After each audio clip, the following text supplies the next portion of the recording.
हाँ जी, good morning, good afternoon, good evening, totally depends आप मुझे किस वक्त देख रहे हैं। मैं अभिनव सर आज आपके साथ +2 इकोनॉमिक्स का एक चैप्टर शुरू करने जा रहा हूं। चैप्टर का नाम है मनी। सर आपके सिलेबस में 2 चैप्टर्स हैं, मनी एंड बैंकिंग, जिनको हमेशा इकट्ठे करवाया जाता है। मैं भी करवाऊंगा सर, और आज मैं उसमें से पहला चैप्टर शुरू करने जा रहा हूं, money. So write down sir, make a heading money. अब मनी को जानना है, मनी के बारे में पढ़ना है, समझना है, तो सबसे पहले मनी से रिलेटेड एक कोटेशन आती है। कोटेशन क्या होता है सर? किसी भी व्यक्ति के द्वारा कही गई बात। ठीक है जी, it's not a definition, definition नहीं है, जस्ट अ कोट। कोट क्या है सर? यहां ध्यान दीजिए, money is what money does.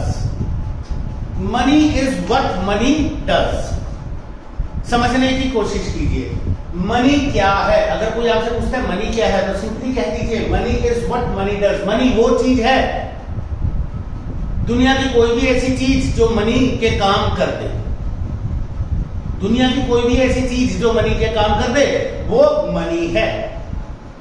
तो अगर आपको मनी को समझना है तो समझिए, this is the functional definition of money. Functional definition मतलब ये डेफिनेशन मनी के फंक्शंस पे बेस्ड है। अगर आपको इस कोड को समझना है तो पहले आपको पता होना चाहिए कि मनी के फंक्शंस क्या हैं। मनी के बेसिकली 4 फंक्शंस हैं। अभी मैं उन्हें डिटेल में नहीं समझा रहा, चैप्टर में समझाऊंगा। अभी मैं सिर्फ उनका नाम आपको बता देता हूं। सबसे पहला है मीडियम ऑफ एक्सचेंज, दूसरा है मेजर ऑफ वैल्यू, तीसरा है स्टोर ऑफ वैल्यू, तो चौथा है स्टैंडर्ड फॉर डेफर्ड पेमेंट्स।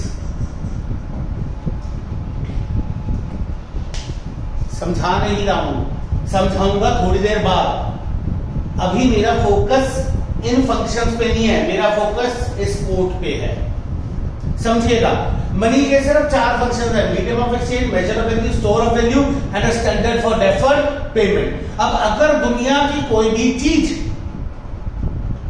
ये 4 काम कर दे तो वो मनी की कैटेगरी में आ जाएगी। मीडियम ऑफ एक्सचेंज, जस्ट एक को उठाते हैं सर, किसी भी चीज को बेचना है, खरीदना है, उसका माध्यम, मीडियम यानी माध्यम मनी है। अब अगर आपके लिए हरे हरे नोट, गांधी जी की फोटो वाले वो काम करते हैं तो आपके लिए वो हरे हरे नोट मनी है। लेकिन बहुत से लोगों के लिए एक बैंक का चेक भी मीडियम ऑफ एक्सचेंज है। जैसे फॉर एग्जांपल, हमने किसी घर का, मकान का, जमीन का सौदा किया, हम जाते हैं, बोलते हैं भैया कितनी कीमत है जी? 10 लाख। लो जी 10 लाख का चेक। 10 लाख का चेक दिया और अगला इंसान अपना जमीन, अपना मकान आपके नाम करने को राजी हो जाता है। चलो जी कोर्ट में चलो रजिस्ट्री करवा लो। समझिए, वहां पे आपने हरे हरे नोट नहीं दिए, एक कागज का टुकड़ा दे दिया, एक बैंक का चेक दे दिया, उसने भी मीडियम ऑफ एक्सचेंज का काम किया, तो वो भी मनी की कैटेगरी में आ जाएगा। सिमिलरली समझिएगा, मेरे को चंडीगढ़ से कोई बहुत बड़ा कंसाइनमेंट, कोई बहुत बड़ा ऑर्डर, बहुत सारा सामान बल्क में मंगवाना है। चंडीगढ़ में बैठा ट्रेडर बोलता है सर मेरे को तो एडवांस पेमेंट दो। ठीक है भाई, एडवांस दे दूंगा। मैं क्या करूंगा, मैं जाऊंगा एक ड्राफ्ट बनवाऊंगा बैंक से, ड्राफ्ट चिट्ठी में डालूंगा, कोरियर कर दूंगा। उस बंदे को ड्राफ्ट मिला 10 लाख रुपए का, और उस बंदे ने क्या किया, सिर्फ मात्र उस ड्राफ्ट के बेसिस पे मुझे 10 लाख रुपए का सामान भेज दिया। समझिए sir, medium of exchange, exchange यानी buying and selling of goods and services, वस्तुओं का लेन देन, उसके लिए एक माध्यम ड्राफ्ट भी बना है, तो ड्राफ्ट भी मनी की कैटेगरी में आ गया। Simply saying sir, simply saying money is what money does. दुनिया की कोई भी ऐसी चीज अगर वो मनी का काम कर दे, वो मनी की कैटेगरी में आ जाती है। ठीक है जी, तो आई होप आपने ये कोट लिख दिया होगा, money is what money does. ये 4 फंक्शंस अभी लिखने की जरूरत नहीं है, ठीक है जी। तो इन 4 फंक्शंस के बेसिस पे, इन 4 फंक्शंस को ध्यान में रखते हुए हम मनी की डेफिनेशन बना सकते हैं। तो मनी की डेफिनेशन क्या है, लिखिए, write down. Money refers to any financial instrument, समझिएगा, डेफिनेशन बोलती है money refers to any financial instrument, कोई भी कुछ भी हो सकता है, यहां से प्रूव होता है, जरूरी नहीं है हरे हरे नोट ही मनी है। Any sort of financial instrument, US में चले जाओ तो नोट का रंग कुछ और है, and moreover they are not made of paper, they are made of plastic. UK में चले जाओ तो पौंड सिक्के होते हैं सर, जरूरी नहीं है वो भी हरे हरे नोट हो, गांधी जी की ही फोटो हो। तो दुनिया की कोई भी ऐसी चीज, एनी फाइनेंशियल इंस्ट्रूमेंट, इससे साफ पता चलता है कि मनी कुछ भी हो सकती है। कमिंग बैक, डेफिनेशन रिपीट कर रहा हूं sir. Money refers to any financial instrument that serves as a medium of exchange, comma measure of value, comma store of value and a standard for deferred payments. I am repeating sir. Money refers to any financial instrument that serves as a medium of exchange, comma measure of value, comma store of value and a standard for deferred payment. यहां तक आपको बात समझ में आई? दोबारा से repeat कर रहा हूं, ये फंक्शंस मैंने अभी तक नहीं समझाए, सिर्फ आपको एक कोड समझाया है और इन फंक्शंस के बेसिस पे आपको मनी की डेफिनेशन लिखवा दी है। अब सवाल ये आता है कि मनी कब इंट्रोड्यूस हुई। तो let me tell you sir, money की इंट्रोडक्शन की कोई एक फिक्स्ड डेट नहीं है।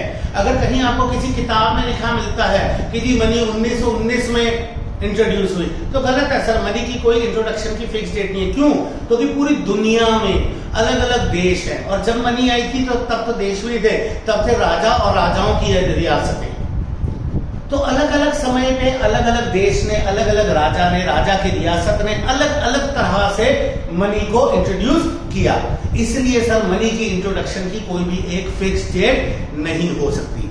अब अगर हम बात करें मनी की इंट्रोडक्शन की कोई फिक्स डेट नहीं है, तो एक सवाल और पैदा होता है कि जब तक मनी इंट्रोड्यूस नहीं हुई थी तो मनी की इंट्रोडक्शन से पहले क्या था। जब तक मनी इंट्रोड्यूस नहीं हुई थी, मनी की इंट्रोडक्शन से पहले था बार्टर सिस्टम ऑफ एक्सचेंज। ठीक है जी सर, हेडिंग बना लीजिए या एक लाइन लिखिए, before introduction of money, money के इंट्रोडक्शन से पहले, before introduction of money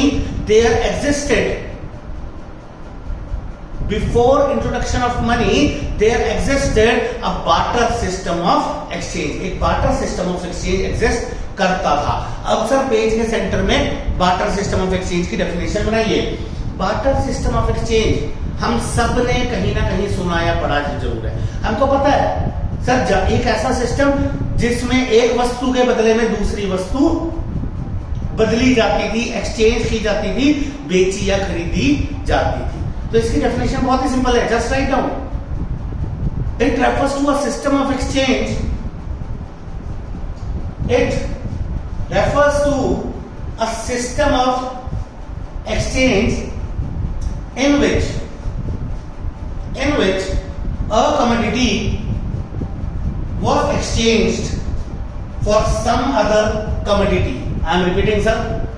Barter system of exchange refers to a system of exchange in which a commodity was exchanged for some other commodity. वस्तु के बदले में वस्तु। एक और इंपॉर्टेंट पॉइंट लिखिएगा, पुट अ स्टार लगा लीजिए। It is also known as C2C economy. यहां देखिए सर, C-C इकोनॉमी कहने में आता है, C2C इकोनॉमी लिखने में आता है C-C इकोनॉमी। तो बार्टर सिस्टम ऑफ एक्सचेंज को हम C2C इकोनॉमी भी कहते हैं। बहुत ही सिंपल है, कमोडिटी फॉर कमोडिटी इकोनॉमी। एक ऐसी इकोनॉमी जिसमें एक कमोडिटी के बदले में दूसरी कमोडिटी एक्सचेंज की जाती थी, राइट। अब जब तक दुनिया में बार्टर सिस्टम ऑफ एक्सचेंज था, जब तक दुनिया में C2C इकोनॉमी थी, तब तक ट्रांजैक्शंस पे एक बहुत बड़ी मुसीबत थी। समझना बड़े आराम से। C2C इकोनॉमी में 4 कमियां थी, लिमिटेशंस, शॉर्टकमिंग्स। C2C इकोनॉमी में 4 कमियां थी और इन 4 कमियों के कारण ट्रांजैक्शंस रुकी हुई थी। ट्रांजैक्शंस क्या होता है? लेन देन, buying and selling of goods and services. समझिएगा, इकोनॉमी एक चक्कर है किसका? ट्रांजैक्शंस का।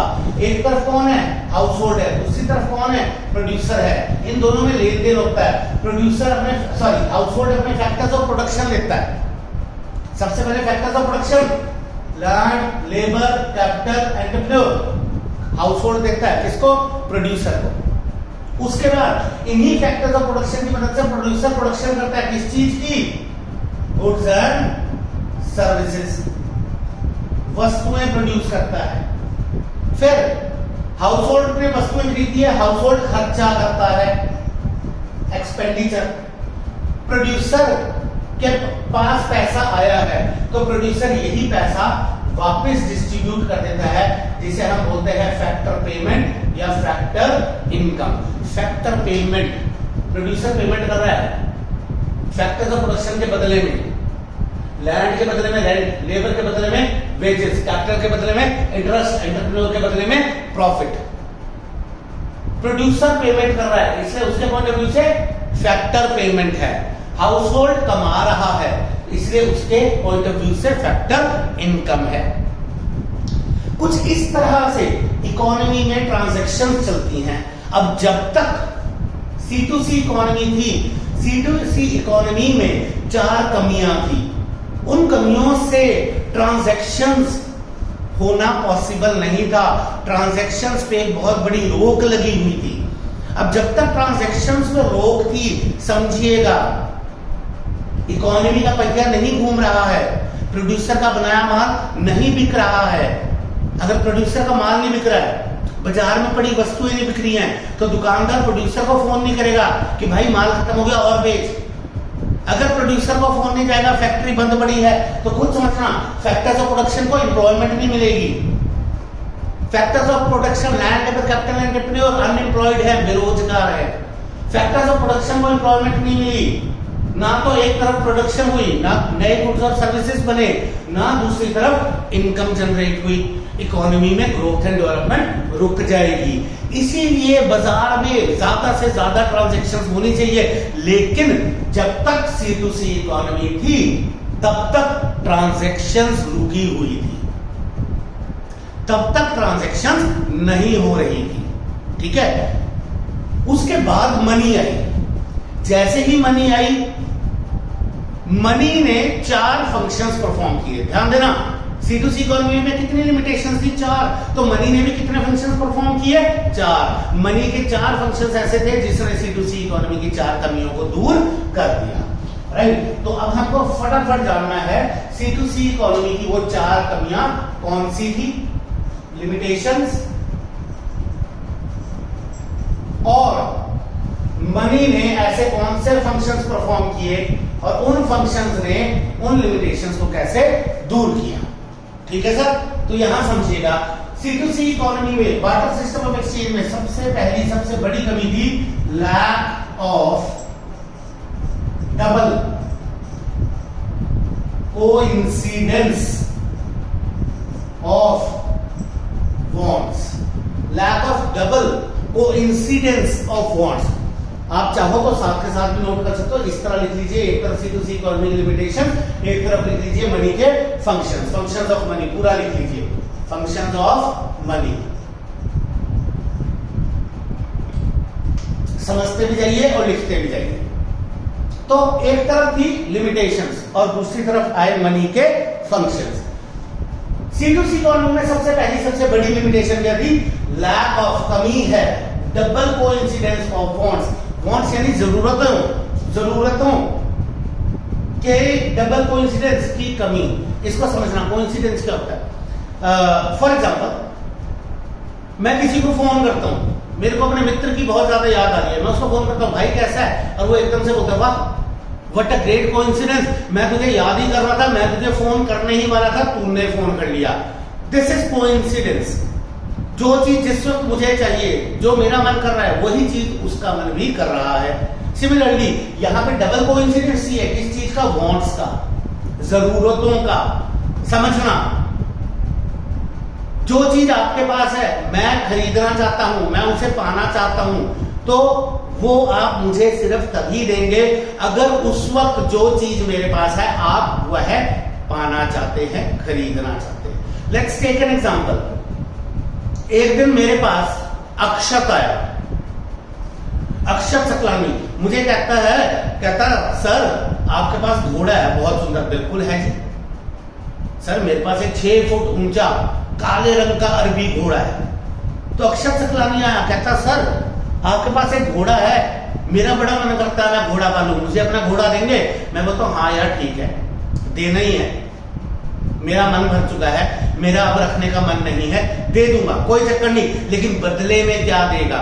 अब बदले में अक्षत के पास क्या है? अक्षत के पास बदले में है एक गंदा नाली में पड़ा हुआ बदबूदार सुअर, पिग। अक्षत वो पिग ले आया, कहता सर ये पिग दे दूंगा। छी, मैंने अक्षत को डांट दिया, मैं कहा हद है यार, तू घोड़ा देख कितना सुंदर है, स्मार्ट है, और तू बदले में पिग दे रहा है। भाई घोड़ा मैंने देना है, मैं दे दूंगा, लेकिन ये पिग मेरे को नहीं चाहिए, ये सुअर मेरे को नहीं चाहिए। अक्षत कहता सर फिर बदले में क्या चाहिए? मेरे को बदले में चाहिए भैंस। भैंस अक्षत के पास नहीं है, भैंस पार्थ के पास है। अक्षत अपना सुअर लेके पार्थ के पास चला गया। अक्षत कहता है पार्थ भैंस दे दे। पार्थ बोलता है हाँ यार, मेरे पास तो वैसे भी बहुत ज्यादा भैंसें हो रही हैं, एक तू ले जा, अच्छा है, बहुत घास डालना पड़ता है, गोबर उठाना पड़ता है, बढ़िया है, तू ले जा। बदले में क्या देगा? अक्षत बोलता है सुअर है, सुअर दे दूंगा। वहां पे पार्थ भी नाराज हो गया। पार्थ कहता है सुअर, छी, मैंने इस सुअर का क्या करना? भैंस तो मैं देने को राजी हूं, लेकिन बदले में सुअर नहीं चाहिए। पार्थ बोलता है मुझे चाहिए हाथी। अब हाथी किसके पास है? हाथी गगन के पास है। अक्षत बेचारा अपना सुअर लेके गगन के पास पहुंच गया। ठीक है, अक्षत बोलता है गगन हाथी देना है? बोले हाँ दे दूंगा, बदले में बोले सुअर। जैसे ही गगन ने सुअर को देखा, ऐसा मान लो पीछे वॉयलिन बजने लग गया, तुझे देखा तो ये जाना सनम। दोनों की आंखें मिली, गगन की और सुअर की, दोनों को एक दूसरे से प्यार हो गया, पता नहीं कैसे। लेकिन गगन अपना हाथी उस घटिया सुअर के बदले में देने को तैयार हो गया। गगन ने अक्षत को हाथी दिया, अक्षत हाथी लेके पार्थ के पास गया, पार्थ को हाथी दिया, पार्थ से भैंस ली, भैंस लेके मेरे पास आया, मुझे भैंस दी, तब कहीं जाके मुझसे घोड़ा लेके गया। प्रैक्टिकली बात करो, क्या कोई इंसान एक घोड़े के पीछे इतने लोगों के पास जाएगा, इतनी मेहनत करेगा? नहीं। और वो तो गगन था, पता नहीं ड्यू टू व्हाट रीजन उसने अपना हाथी उस सुअर के बदले में दे दिया। प्रैक्टिकली ये ट्रांजैक्शन, ये लेन देन पॉसिबल नहीं था। तो यही हो रहा था कहां? C2C इकोनॉमी में। जब तक डबल कोइंसिडेंस नहीं क्रिएट होगा तब तक ट्रांजैक्शन पॉसिबल नहीं है। Right sir? इसी के साथ दूसरी कमी क्या थी? Lack of a common unit of value. एक दिन फॉर एग्जांपल अचानक से पार्थ ही आ गया अपनी भैंस लेके, कहता सर भैंसें ज्यादा हो गया, एक भैंस आप ले लो, बदले में मुझे घोड़ा दे दो। मैं राजी था, मैं तो पहले भी यही बोला था, मैंने घोड़ा नहीं रखना, मैं घोड़ा देना चाहता हूं और बदले में भैंस चाहिए। अब पार्थ डायरेक्टली आ गया अपनी भैंस लेके, मैं घोड़ा देने को राजी हूं, भैंस लेने को राजी हूं, लेकिन वहां पे एक प्रॉब्लम आ गई। दोनों की वैल्यू नापने के लिए हमारे पास कोई कॉमन यूनिट नहीं है।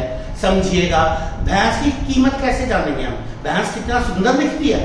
नहीं, भैंस की सुंदरता तो कोई नहीं देखता। भैंस का कलर कैसा है? भाई सभी भैंसों का कलर ब्लैक ही है, तो पार्थ वाली भैंस का कलर कौन सा कोई अलग हो गया? समझना, भैंस की कीमत नापी जाती है वो कितना दूध देती है, उस पर उसकी कीमत डिपेंड करती है। और घोड़े की कीमत नंबर 1 उसकी सुंदरता देखी जाती है, नंबर 2 उसकी हाइट देखी जाती है, नंबर 3 उसकी नस्ल देखी जाती है, नंबर 4 देखा जाता है वो कितनी तेज दौड़ता है, उसकी स्पीड देखी जाती है। तो मुझे बताओ सर, मैं दोनों को इक्वेट कैसे करूं? एक भैंस के बदले में 2 घोड़े दे दूं या एक घोड़े के बदले में 4 भैंस मांगू? सर जब तक दोनों की कीमत नापने के लिए हमारे पास कोई कॉमन यूनिट ही नहीं है, तब तक हम दोनों की कीमत इक्वेट नहीं कर सकते। मैंने ये हाथ जोड़ दिया, मैं कहा बात कुछ नहीं समझ आ रहा, रहने दे भाई, अपनी भैंस ले जा, मेरे को नहीं देना होगा। बात समझ में आ रही है? तो ये प्रॉब्लम कहां होती थी? C2C इकोनॉमी में। उसके बाद तीसरी प्रॉब्लम क्या थी? Lack of store of value. Store of value, उस समय लोगों के पास वैल्यू क्या होती थी? उनके प्रोडक्ट्स। मान लो एक किसान है, किसान के पास वैल्यू के नाम पे क्या है? अनाज। एक डेयरी फार्मर है, डेयरी फार्मर के पास वैल्यू के नाम पे क्या है? दूध। ठीक है। एक टीचर है, टीचर के पास वैल्यू के नाम पे क्या है? Teaching services. ये सभी चीजें ऐसी हैं which cannot be stored for a long period of time। अब जस्ट इमेजिन, आज तो मैं पढ़ा रहा हूं और अपनी सर्विसेज बेच रहा हूं, ठीक है ना, इन टर्म्स ऑफ मनी। वो मनी मैं कमा लूंगा, मनी को कमा के मैं लॉन्ग पीरियड ऑफ टाइम तक सेव कर सकता हूं। बट वट इफ मैं बार्टर सिस्टम ऑफ एक्सचेंज में हूं, मैं C2C इकोनॉमी में हूं, मैं पढ़ा रहा हूं, लेकिन कल को अचानक मेरा एक्सीडेंट हो गया, मेरी रातें टूट गई, मेरी आवाज चली गई, मैं पढ़ाना बंद कर दूंगा। फिर मेरे को बताओ, मैं अपनी वैल्यू को कैसे स्टोर कर सकता हूं for a long period of time? नहीं कर सकता। तो आपके पास अपनी वैल्यू को लॉन्ग पीरियड ऑफ टाइम तक स्टोर करने के लिए कोई भी माध्यम नहीं था। And lastly, lack of a system for deferred payments। lack of a system for deferred payments। deferred payments का मतलब होता है delayed payments, delayed, or you can say future payments, or you can say contractual payments।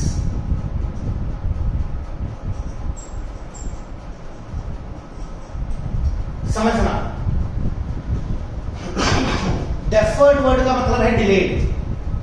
Deal आज हो रही है, सौदा आज हो रहा है, चीज आज बिक रही है या खरीदी जा रही है, लेकिन पेमेंट रुक के देंगे 6 महीना 1 साल, दैट इज डेफर्ड, और यू कैन से डिलेड, और you can say future payment, और you can say contractual payment. Deal आज होगी, कॉन्ट्रैक्ट आज हो गया, पेमेंट फ्यूचर में देंगे, राइट।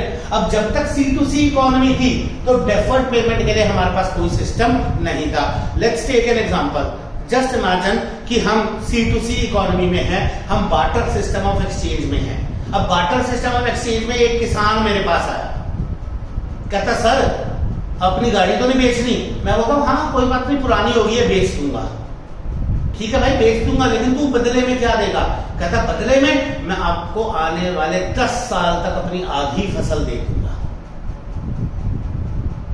मुझे बताइए, क्या मुझे इस तरीके से अपनी गाड़ी दे देनी चाहिए? 10 साल तक आधी फसल। नंबर 1, क्या गारंटी है 10 साल तक तेरे पास फसल होगी? अगर कोई सूखा पड़ गया, बाढ़ आ गई, फसल ही ना हुई, तब कहां से देगा? नंबर 2, फसल की क्या गारंटी है कितनी हो, कभी कम कभी ज्यादा। तो मैं आज की डेट में अपनी गाड़ी कैसे दे दूं? नहीं दूंगा। डील कैंसल, नहीं बेचनी, मेरे पास ही ठीक है, तू जा अपने घर। तो ये प्रॉब्लम्स थी, ये 4 प्रॉब्लम समझिए। Lack of double coincidence of bonds, lack of a common unit of value, lack of store of value, lack of a system, और you can say standard for deferred payment, delayed payment, future payment और contractual payment. अब जब तक ये दिक्कतें थी तब तक ट्रांजैक्शंस नहीं हो रही थी। There was a restriction on transactions, transactions पे रुकावट थी। अब जब तक ट्रांजैक्शंस नहीं थी, इकोनॉमी का पहिया घूम नहीं रहा था, बाइंग एंड सेलिंग हो नहीं रही थी, तब तक ग्रोथ एंड डेवलपमेंट रुकी हुई थी। फिर धीरे धीरे एक एक करके अलग अलग देशों में अलग अलग टाइम पे मनी आई। मनी ने भी 4 फंक्शंस परफॉर्म किए और उन 4 फंक्शंस ने इन 4 कमियों को दूर किया। सबसे पहला फंक्शन क्या आया? Medium of exchange. आज की डेट में मनी है and money is a medium of exchange. Money is a medium of exchange. अक्षर, तेरे पास पिग है, पिग को जा बाजार में बेच दे इन टर्म्स ऑफ मनी। जो पैसा मिलता है लेके मेरे पास आ जा। हो सकता है वो पैसा ज्यादा हो, तेरा पिग महंगा बिका हो सकता है वो पैसा कम हो, या तो उस पैसे में से थोड़े घटा ले या उस पैसे में थोड़े से डाल दे और मेरे से मेरा घोड़ा इन टर्म्स ऑफ मनी ले जा। वो उतने सारे घर घूमने की जरूरत नहीं है, कभी पार्थ के पास कभी गगन के पास, नो नीड। आज की डेट में transaction buying and selling of goods and services is very easy, क्योंकि हर चीज की एक्सचेंज, लेन देन के लिए कॉमन मीडियम एग्जिस्ट करता है and that is money. Similarly आज हमारे पास मनी है, मनी ने दूसरा फंक्शन क्या परफॉर्म किया? Measure of value.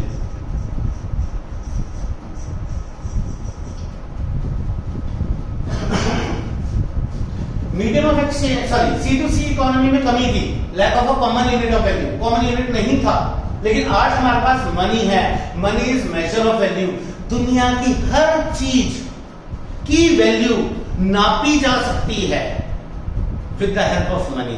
Late me tell you, दुनिया की हर चीज की कीमत नापी जा सकती है सिवाय एक मां के प्यार के। मां के प्यार को छोड़ दो, बाकी सबकी वैल्यू है इन टर्म्स ऑफ मनी। आप नाप सकते हो, मेजर कर सकते हो, अब कोई दिक्कत नहीं है। पार्थ अपनी भैंस बाजार में बेच इन टर्म्स ऑफ मनी, उसकी अलग कीमत है। जितने में बिकी पैसा मेरे पास आया, मेरे घोड़े की अलग कीमत है। मेरे घोड़े की कीमत नापेंगे इन टर्म्स ऑफ मनी, तेरी भैंस की कीमत नापेंगे इन टर्म्स ऑफ मनी। मेरे घोड़े की कीमत अदा कर दे, पे मी और ले जा। बात समझ में आई? Transaction is very easy. तीसरा है स्टोर ऑफ वैल्यू। आज की डेट में कोई भी आप इकोनॉमिक एक्टिविटी कर रहे हैं, जैसे फॉर एग्जांपल आप किसान हैं, आप डेयरी फार्मर हैं या आप टीचर हैं, अपनी वैल्यू को बेचिए इन टर्म्स ऑफ मनी। किसान अपनी फसल बेचता है in terms of money, lakh रुपए की बिकी, 1.5 लाख की बिकी, चाहे 10 लाख की बिकी, आप वो पैसे को स्टोर करके रख सकते हो for a long period of time. फसल मुश्किल था, पैसा आसान है। अब मैं भी टीचर हूं, I am selling of my services for money. पढ़ाऊंगा तो बदले में फीस लूंगा, समझिए। उस फीस को मैं स्टोर करके रख सकता हूं for a long period of time. वैसे तो करेंसी नोट्स, कॉइन्स को भी स्टोर करके रखना बहुत आसान है, बट स्टिल सर बैंक में जमा करा दो, फिर तो आप थ्रू आउट लाइफ जब तक जियोगे, जब तक नहीं मरोगे, तब तक आप उस पैसे को स्टोर करके रख सकते हो, राइट। सिमिलरली मनी ने चौथा फंक्शन परफॉर्म किया, स्टैंडर्ड फॉर डेफर्ड पेमेंट। मेरी गाड़ी किसान ने खरीदनी है, ठीक है सर, वैल्यू है in terms of money 10 lakh रुपया, नहीं है आज, कोई बात नहीं, कॉन्ट्रैक्ट कर लो भाई, एफिडेविट पे लिख के रख लो, मेरे को पीटीसी यानी पोस्ट डेटेड चेक दे दो, 6 महीने बाद की डेट पा के चेक दे दो, 10 लाख रुपया, गाड़ी ले जाओ, कोई चक्कर नहीं। अरे ये सब नहीं करना, जबान ही बहुत है यार। तूने बोल दिया ना 6 महीने बाद 10 लाख रुपया दे देगा, बस बात खत्म, ले जा गाड़ी। अब कोई लफड़ा नहीं है, अनसर्टेनिटी नहीं है कि कितने देगा कितने नहीं देगा, फसल की तरह अब सर्टेन है, 10 लाख रुपया 6 महीने बाद दे दे, ट्रांजैक्शन आज ही कर ले, गाड़ी ले जाओ। बात समझ में आ रही है? तो इस तरह से C2C इकोनॉमी की 4 लिमिटेशंस थी। चारों लिमिटेशंस ट्रांजैक्शंस पे रिस्ट्रिक्शन थी। मनी ने 4 फंक्शंस परफॉर्म किए और मनी के इन चारों फंक्शंस ने C2C इकोनॉमी की चारों कमियों को दूर कर दिया। ठीक है, तो फ्रेंड्स ये था अभी पार्ट 1, एक छोटी सी वीडियो बनाई आपके लिए, मनी को सिर्फ इंट्रोड्यूस करा है। इसी चैप्टर का सेकंड पार्ट आएगा। सेकंड पार्ट में इससे आगे का चैप्टर कंटिन्यू करेंगे। एक और बात, अगर आप मेरे से कोई भी चैप्टर पढ़ना चाहते हैं, चैप्टर बड़ी चीज है, कोई सिंगल कंसेप्ट पढ़ना चाहते हैं, सिर्फ +1 +2 नहीं, BA BCom BBA का कोई भी कंसेप्ट, कोई भी चैप्टर पढ़ना चाहते हैं, तो आप लोग मुझे मैसेज कर सकते हैं। मेरी वीडियो अच्छी लगी हो तो इसे लाइक कीजिए, share with your friends and मेरे चैनल को सब्सक्राइब कीजिए। दैट्स इट सर, दोबारा मिलते हैं, बाय बाय।